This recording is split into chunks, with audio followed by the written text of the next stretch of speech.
Sanjay now describes what Arjuna did after thus observing the warriors in the two armies. Tatra pashyat sthitan parthaha pitrilath pitamahan acharyan matulan bhratrin putran pautran sakhis tatha shvashuran suhrudaschaiva senayorubhayorapi तान् समीक्ष्य स कौन्तेयः सर्वान् बन्धूनः स्थितान् कृपया परयाविष्टो विषीदन्निदमब्रवीत्. Now, Arjuna saw before him in both armies his uncles, granduncles, teachers, great-granduncles, maternal uncles, brothers, cousins, sons, nephews, grandnephews, friends, fathers-in-law, and well-wishers. Hearing the Lord's direction, Arjuna lifted his eyes and scanned all his relations stationed in the two armies. He observed uncles like Bhurishrava, granduncles, great-granduncles like Bhishma, Somadatta, and Bahlika. He also saw teachers like Dronacharya and Kripacharya, maternal uncles like Purujit, Kuntibhoja, and Shalya, Madri's brother, brothers like Yudhishthira and Karna, and cousins like Duryodhana. Arjuna's sons, nephews, and grandnephews, like Abhimanyu, Prativindhya, Ghatotkacha, and Lakshmana, stood in the ranks as well. Besides, there were many friends and playmates from his youth, fathers-in-law like Drupada and Shaibya, and other well-wishers who had joined the battle to do good for their respective sides without any selfish motive. Sanjay now describes Arjuna's reaction after observing the warriors in both armies.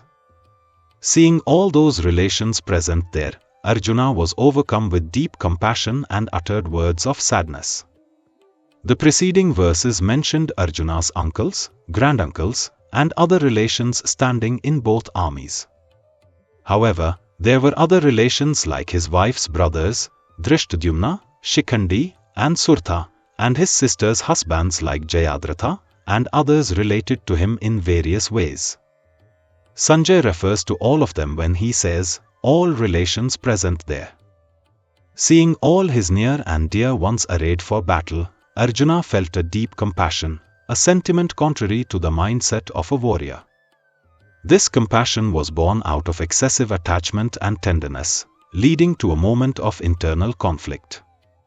Under this influence, Arjuna forgot his inherent nature, the manliness of a Kshatriya, which is why Sanjay refers to him as filled with compassion. The term idam, meaning these words, refers to all the words Arjuna uttered in the verses beginning with the next and ending with verse 46 of this chapter. Arjuna saw only his paternal uncles, grandfathers, teachers, brothers, sons, grandsons, peers, fathers-in-law, and friends, his relatives in both armies. Seeing them ready for battle, Arjuna felt great pity and said to Krishna, O Krishna, seeing these sons, grandsons, and other relatives gathered here, desiring to fight, my body is becoming weak, my mouth is dry, my body is trembling, and I am groaning with fear and sorrow. Arjuna's distress was not due to his aversion to war or violence. His entire life had been dedicated to the rituals and teachings of warfare. However, it is important to understand that the more violent the mind, the more affectionate it can be. Violence and love coexist, and the non-violent mind can even become detached from love. In truth, one who seeks non-violence must relinquish the sense of mine. The emotion of mine is violence because as soon as we claim something as ours, we begin to separate ourselves from what is not ours. When we call someone a friend, we inadvertently create an enemy. Drawing boundaries around what is mine also creates boundaries with others, leading to violence. Arjuna's distress stemmed from his deep attachments. His entire life had been intertwined with these relationships, and the thought of destroying them in battle was unbearable. He realized that the violence of war was not just about killing enemies, it was also about the emotional destruction that came with severing these bonds. Krishna observed Arjuna's state and understood that his compassion was rooted in attachment rather than true non-violence. Arjuna's inner conflict was not about rejecting violence itself but about the pain of losing his loved ones. His identity was so closely tied to these relationships that he felt his own existence would lose its meaning if they were gone.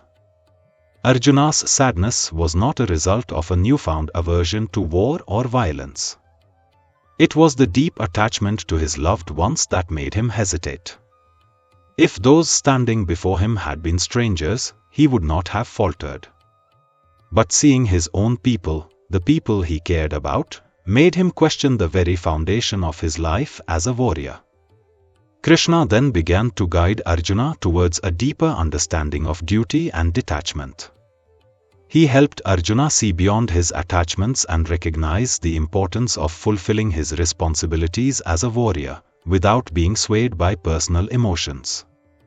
The Bhagavad Gita's teachings, delivered by Krishna in this moment of Arjuna's despair, go beyond the immediate context of the battlefield. They address the universal human condition, our struggle with attachments, our duties, and the conflicts that arise when these two come into opposition. Krishna's guidance to Arjuna is a lesson in finding balance, in understanding the deeper truths of life, and in performing one's duty with clarity and purpose, without being clouded by personal attachments.